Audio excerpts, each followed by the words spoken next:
Welcome to Campus Madrid. I know many faces. Some of you are maybe new to this space, so welcome. Campus is a Google space for entrepreneurs where you can actually connect, you can work from here, and of course, and that's why you guys are here, you can learn. And we try to give content that comes from knowledge and expertise sharing. So that's why we also, let's see, you're here for that. We try to bring experts, people that have gone through what many of you will face, I hope, in the future, some of the challenges, and actually have them share their tips, their failures, the good, the bad, the do's, the don'ts. And this week we have here part of the SendGrid team, and we want to thank them to actually come and spend a couple of days here at Campus Madrid, spending some time with our startups, doing mentoring, giving talks and workshops about their core expertise, which is email strategies, of course. And Paul is going to also talk to us a little bit about building communities and why communities are important and how actually you can grow a community and keep it to be relevant to your product. But Paul is not just here as VP of Community Development at SendGrid, but he's an entrepreneur himself. He's an investor, a mentor, all of that stuff. And has been a VP and has been and be part of the growth and scale up to billion-dollar companies of SoftLayer, up to actually that was a good one. That was a good one. Yeah. And he's now actually repeating that path with SendGrid. There we go. So there's a lot to share. But we always start here at campus when we do these kind of interviews with the very beginning. Where were you born? Oh no. Oh yeah, that beginning. That beginning. I was born in San Antonio, Texas. You know, that's where it all started. You know, my father was. I don't come from a technology background. I mean, how many of you's father, mother, parents, whoever, were in this business ever? Anybody's like, just like 2, 3, right? My father was in the Air Force, the U.S. Air Force, World War II, Vietnam, Korea. I mean, that was his path. So no technology. My mom's family escaped the Nazis in Nazi Germany. You know, she was a fashion buyer, so no technology experience at all there. And then from Texas, very quickly, I moved to Hawaii.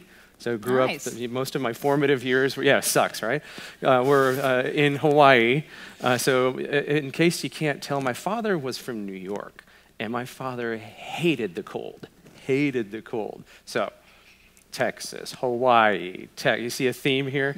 So I'm not very good with the cold. I think that's why I like Spain so much. Coming to Madrid, so we can invite a couple more times. Just keep asking, and I'll keep saying yes. Okay. And what did you want it to do when you grew up? Oh, God. I think I wanted to be an astronaut at one point in time, but that just didn't seem to work out. Okay. You know, I never really knew growing up what I wanted to be, which, you know, took me down a few different pathways. I sampled 3 different universities before joining the military to get my shit together and, you know, start on the path that I'm kind of on now. But I never really had growing up, you know, I want to be this. I just liked being. Early 2000, we go back to the future. And you start your entrepreneurship endeavor. Can you tell us a little bit about your first days, key learnings, but maybe also biggest mistakes on those days? Yeah, I think that's great. We talk about mistakes. You know, we say in the Techstars crew, fail, but fail forward. You know, learn from every one of those mistakes, but keep moving forward in the things that you do. So I had been working with a gentleman named Tim Jennison. So he's considered the godfather of computer video. And I kind of stumbled into that role in the 90s. And Tim somehow had this concept that I was going to learn how to make technology. I had no idea why, but he's a really crazy, mad scientist guy with a big beard. You know, hey, Paul, I think you're pretty good at this technology stuff. So I spent some time in the 90s learning how to create really difficult technology that you're not supposed to make. We were pushing HD video through the PCI bus of a Pentium 2 250, real-time video. You know how difficult that is from the media standpoint. It's extremely difficult through all sorts of dirty tricks that we'd have to trick the chip itself into doing certain things and certain things in software. And I just absorbed a lot of stuff from Tim over time. And working for Tim, and the company's called New Tech, amazing company, still in business, very profitable business. I had to make a break, and working at New Tech was great, but very chaotic. There's no rhyme or reason or focus to many things. We just did cool stuff that Tim wanted to do.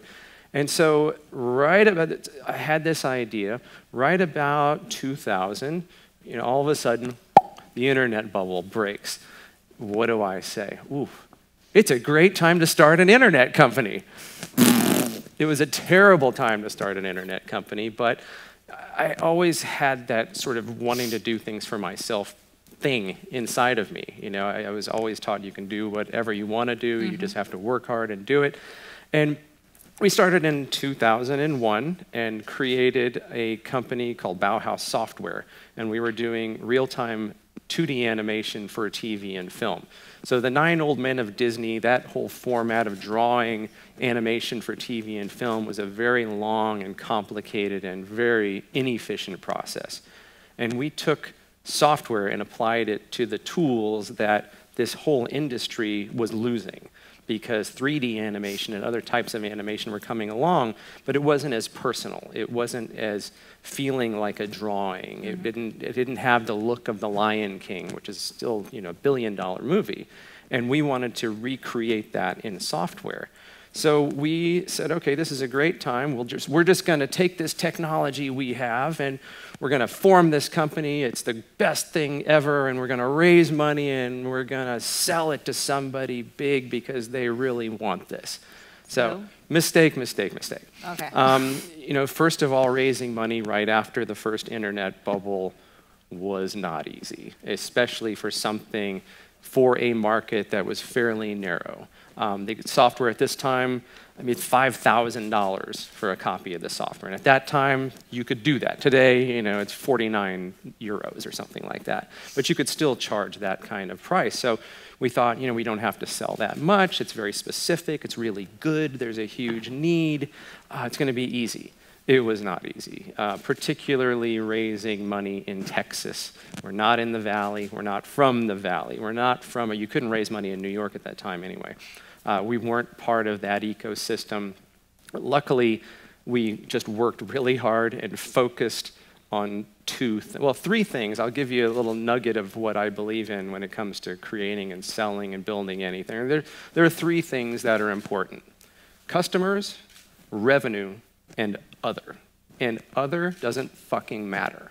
And we learned that very early on. We focused on the product and we focused on the customer. We were just madly focused on the customer to create this software that they really wanted to enjoy, that delighted people to paying us $5,000 a seat for.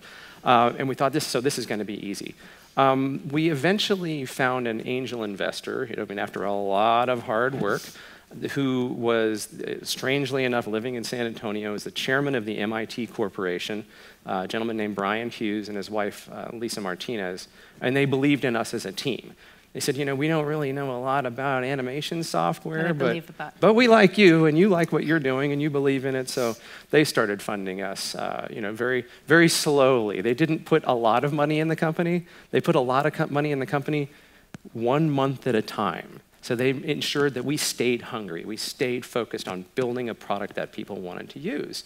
So eventually, we found a larger investor, and one of the other investors we brought in was a private equity company, and I'll tell you about taking investment from private equity companies privately later. I'm just going to tell you don't do it if you can. They run things by spreadsheets. That's it.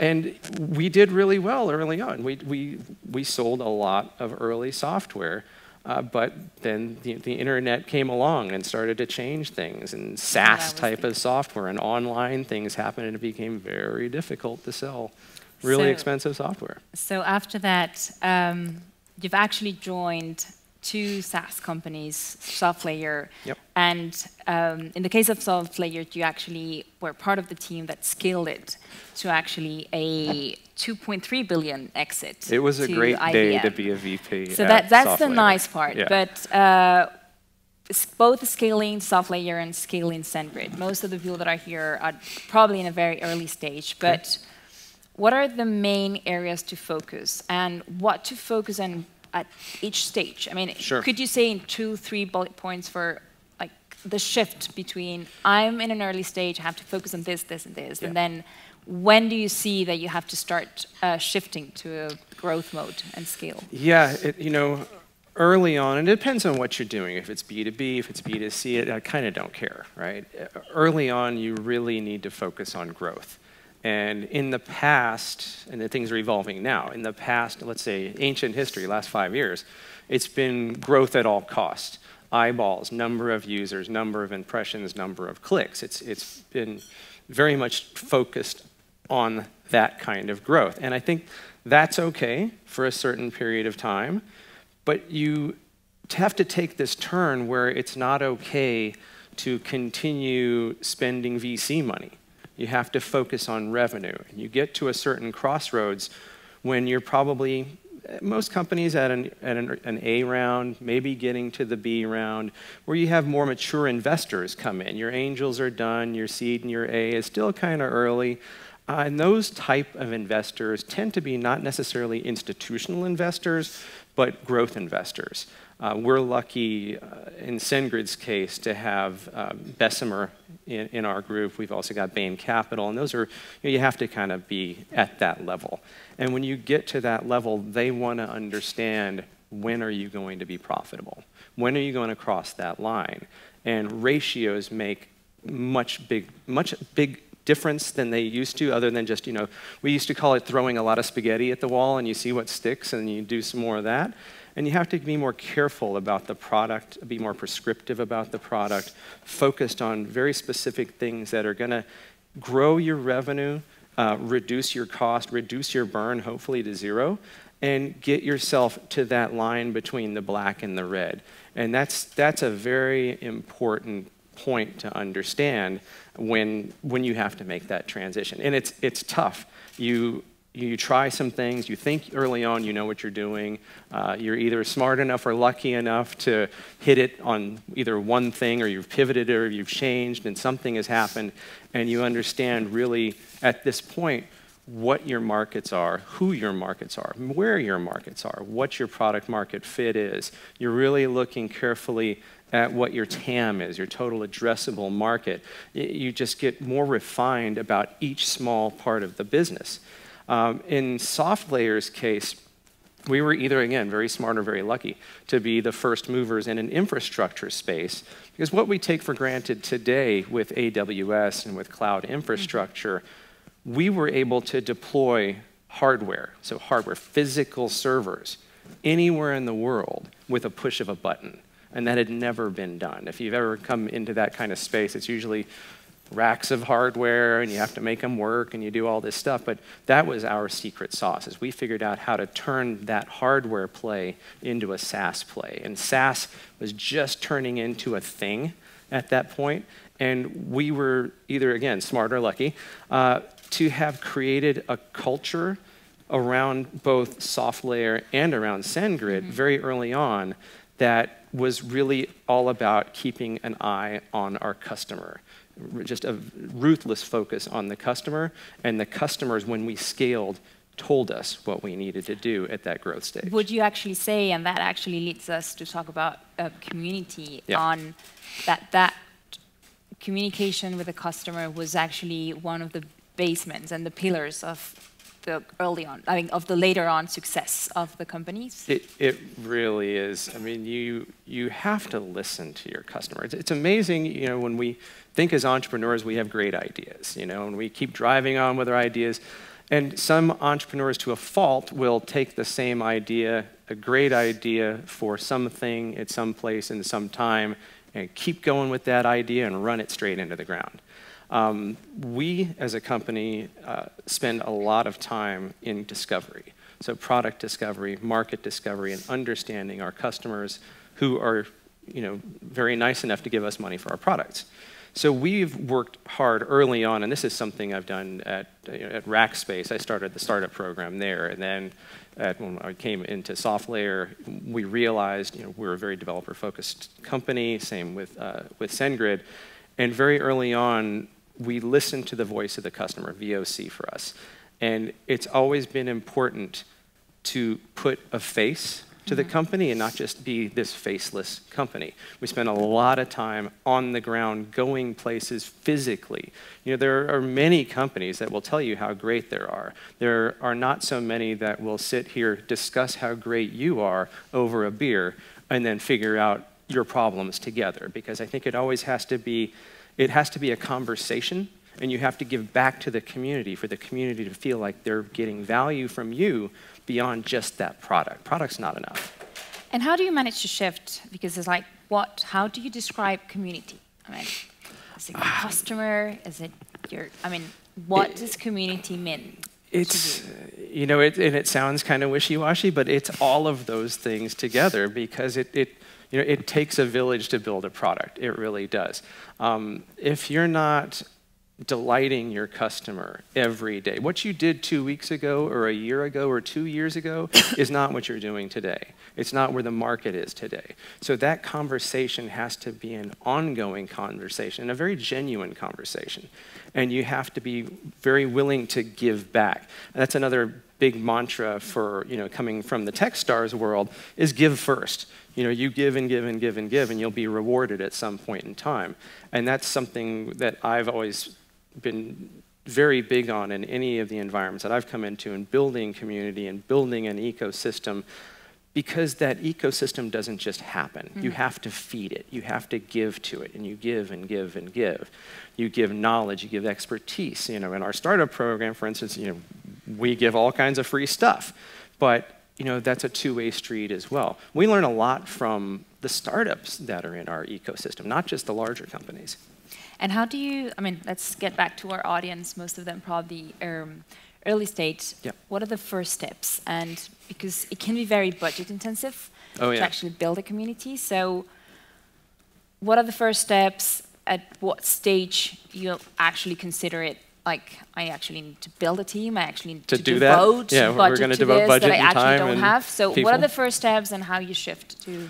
I think early on, let's rewind a little bit before that. To be lucky enough to build a great and engaged and connected and glued together community, you have to have a great product. You have to have a great product people believe in. You have to have a product people find value in, again, that want to pay you their hard-earned money for. So that's the first part. The second part, you have to be willing to listen. And the third part, I think, that starts very early, and it's something that both at SoftLayer and particularly at SendGrid that we learned early on. We had to create a great culture within our company. Otherwise, if we didn't believe in the culture, in our products, and what we were doing, how could we, bullshit somebody else into thinking that, we're not just another sales play. It's something that you want to be a part of. So I think that ethos has to start with the founders. And that started with our founders, both Lance Crosby at SoftLayer and Isaac and Tim and Jose at SendGrid early on said, look, we have to take care of people, our people and the people out there. And if we don't believe in what we're doing, they won't believe what we're doing. And they started with that. And then on to the product, and then on to the service, and then on to the experience. And earlier stage, every founder, every member of the company, everyone, top to bottom, has got to be an ambassador for that company. You've got to know what your company does. You've got to know your value proposition. You've got to know why should people pay you hard-earned money for that thing, whatever the thing is, that you have? And I think that's a mindset. And if you feel good about what you're doing, if you feel good about what you're doing with and for people, that comes through. But it starts early. And I think, in both of those companies, even going back to Rackspace, I've known the founders of Rackspace since they started the company. They were completely bought in to believing in taking care of their customer, meeting with customers at any given chance, and building that ecosystem over time. In SoftLayer, we started in Dallas, Texas, and we did a lot of outreach. We did things with people locally, because that's like what we did. Events, meetups, learning thing. We would teach people how to do this crazy stuff that we did. And I think that kind of giving back is very important. And at that stage, it's not about giving back for a direct monetary gain. It's okay, everybody come because I'm a startup and you're going to pay me to go to this work. No, hell no. Give back freely, and when the time comes, those things will pay themselves back 10 times. Okay. And then when you start to scale, and this is not just about having the whole team being flagship of the values and the campuses, how do you actually build a team that leads that community? How do you structure it? It is tough.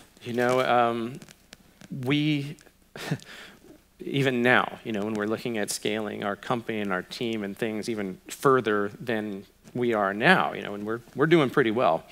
When we look into these systems that know all about the different jobs in the world, community development, ecosystem development, developer relations, job function, it's not in there. It doesn't exist because it's such a mix of building community, product knowledge. We have folks on our teams that half the team in a region tends to be more engineering focused, and the other one tends to be more marketing focused. And when you put them together, they can solve any problem. They can sit down with any team at a Techstars or here or Tetuan Valley or anywhere and deal with the issues that people may have. Because the last thing you want to do when you're trying to build this kind of thing is say, I'll get back to you next week about this. It's no, you have that time right now. So it is tough. We tend to look for folks that, on one side, are sort of engineering driven because we're API focused company and SoftLayer was very technical as well. I like to say that they're engineers that can speak human because those two things are not always the same. And then building that out and looking for the right people, it is difficult to find these folks to do this as a job. It is so difficult to find these people to do this as a job. When I started with SendGrid, half of this team that I have is the team that we built at SoftLayer because they didn't want to work for Big Blue, a gigantic, 500,000 person company either. So IBM was happy. Yeah, IBM was, just for the record, I lasted 47 days at IBM. IBM doesn't look like this. But it's very difficult, and I think many times if you can't find the people, you look for people within the company that are maybe a little disgruntled about what they're doing. You look for people within the company, or just take for engineers, for example, that are bored, that are always looking all over the place for something else. And those are the same people when you go to a happy hour or a meetup that are speaking to everyone. They're working the room, but you're an engineer. That's a little different than normal. And taking those people and investing in them and in this function and moving them into something that's more customer or ecosystem or community focused. Okay. And how to grow balance, your own. And how to balance. I mean, as we say in Colorado. you've got clients like Uber, Spotify, and how to balance this is a big client, like tons of billions of emails being sent, and then 30 billion a month, Lynn, am I right? I have no idea. Yeah. More. That's a lot of email. Yeah. And then on the other side, just a startup. I mean, how do you balance that and just like the objectives and the goals and why? I mean, yeah. how does this add value to SendGrid? Sure. I think some of that, again, I hate to keep coming back to Techstars, but it comes back to that just the mentality that David Brown and David Cohen had instilled in the ethos of that organization of fail fast, fail forward, give first, things like that. We were a startup with 3 guys from Riverside, California, not the tech hub of anything either, who were lucky and fortunate enough to get involved in Techstars early on. And the guys had to kick and scratch and fight for every single customer that they had. What is this fucking API thing? Email API. When I first met the team, I was sitting with Brad Feld at the Foundry Group and about to leave, and he says, "Oh, wait a minute. You got to meet these guys. They're right across the hall." I said, "Okay." He said, "You're the infrastructure guy, Paul." I don't know how I turned into the infrastructure guy. He said, "You got to meet these guys. They're doing email." I said, "Email? Isn't that a thing already? Don't they have that?" He said, No, they're doing this really cool way of doing it. And went and met them. You walk in typical, we were talking about, fancy startup offices. This was not a fancy startup office. 6 people, a desk with just shit all over the place, and they quickly ushered me into this one nice conference room to talk about what they were doing, and it hit me. It's like, wow. I said, no one's doing this? And they said, no. And I said, this is going to be really hard. They said, this is really hard. I said, yeah. And having been kind of along for the ride with those guys until I left IBM and decided to, be a part of this team, they just really had a ruthless focus on the customer. I mean, all 3 of them. And Tim, our chief scientist, CTO, I'm not sure what he is now, but Tim is not necessarily that guy either. But they really fought hard for every little win, so they knew where they were coming from. And along the way, because we were doing something disruptive, we were doing something difficult, something different, we were first movers in that space, there were also other companies that were doing difficult things, that were first movers in their space, that were first generation SaaS products. Things like Uber or Airbnb or Spotify. These companies don't know hardware, they don't know any of this stuff. And we started working with a lot of these kind of companies very early on because, look, frankly, we needed customers. We want some revenue, a little bit, but anything, something, please, beer, send beer. And we did a lot of that kind of pro bono-ish work, which I don't want it to become an expensive hobby, so you want to get paid something. But we worked with a lot of companies doing very difficult and interesting things early on to help them create the integrations for doing things that no one had ever done before in this kind of space, doing it at scale. No one knew that a lot of these companies that were working with us now were going to end up at this massive scale that they're at, but they were with us early on, and we grew together, and we listened, and we created products and services and different parts of the API that weren't specific really for any one customer, but the guys learned early on that if 1, 2, or 3 people are asking you for this kind of thing, it's probably something other people are going to need in the future. And we were fortunate enough to be at a place, at a time in the internet land, where just right thing, right place, right time, with the right kind of people. And we helped them out a lot early on. And they helped us out a lot by being very loyal customers and sticking with us. We've had some ups and downs, they've had some ups and downs, and they've stuck with us because we've been so focused on listening and communicating and having this constant communication when things are good, but especially when things are bad. You don't just go stick your head in the sand and put out a press release and say everything is fine, everything's not fine. And being honest with your customers and your customer base. So that kind of led us into really being ingrained in our customer community very early on. So it's a natural progression to want to expand that beyond just the big folks, because eventually, if we're working with lots and lots of little higher value, I don't want to say high, but you never know, value startups, and we never know, some of those, or 3 things are going to happen. Some of them are going to become terrible ideas. They're going to die, but those entrepreneurs or those teams are going to get recycled back into the ecosystem, so they remember you helping them, even though the company didn't work. Some are going to become a nice business. That's cool. It's great that you can make a living today, a nice living, on software, on doing things doing stuff on the internet. I mean, there used to be only one kind of thing you do on the internet to make money, but that's a whole different story. That was one of our first customers too. Again, we'll talk about that over beer.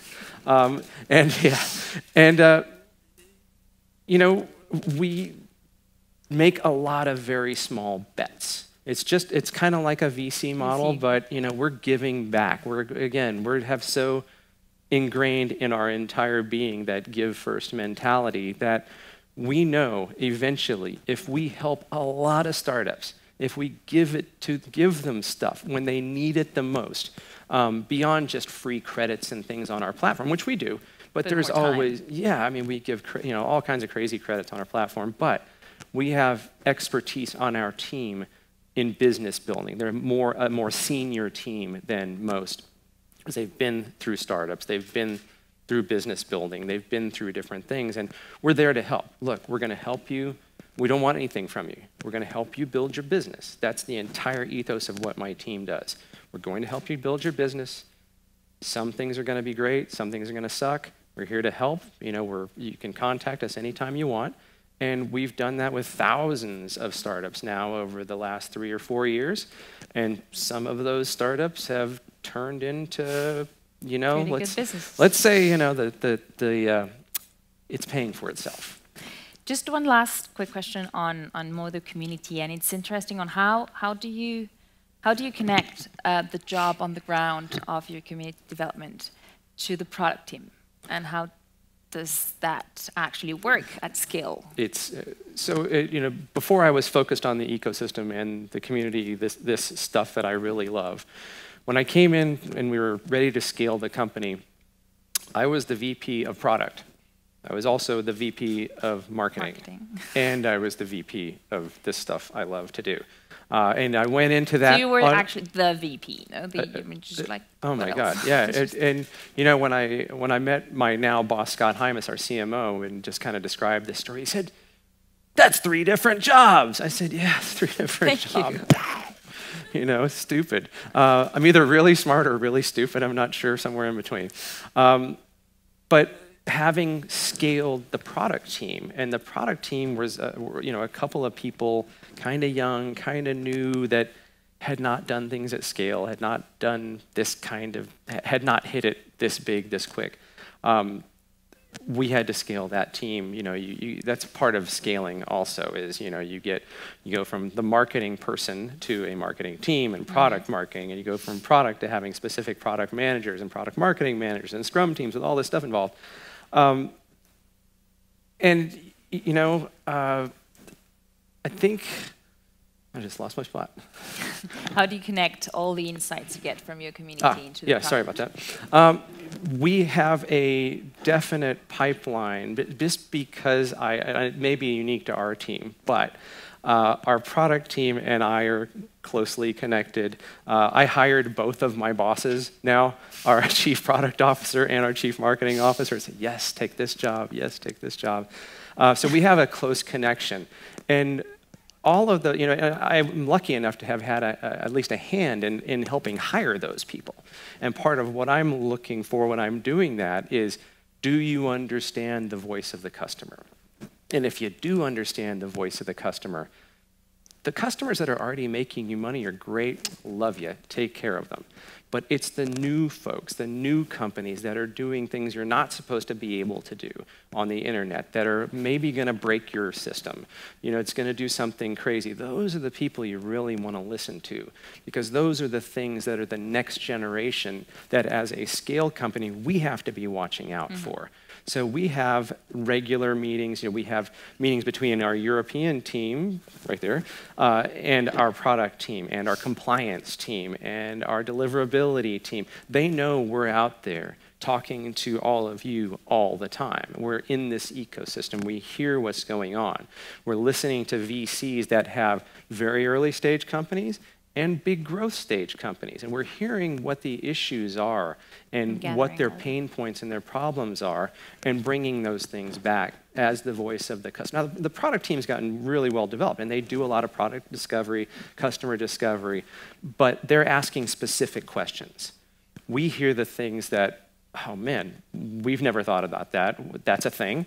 You know, why people do that? Yeah, and it really gives our product team and our engineering team the insight on what's going on the ground, which can be very different than doing it, you know, in a more systematic approach. Yeah.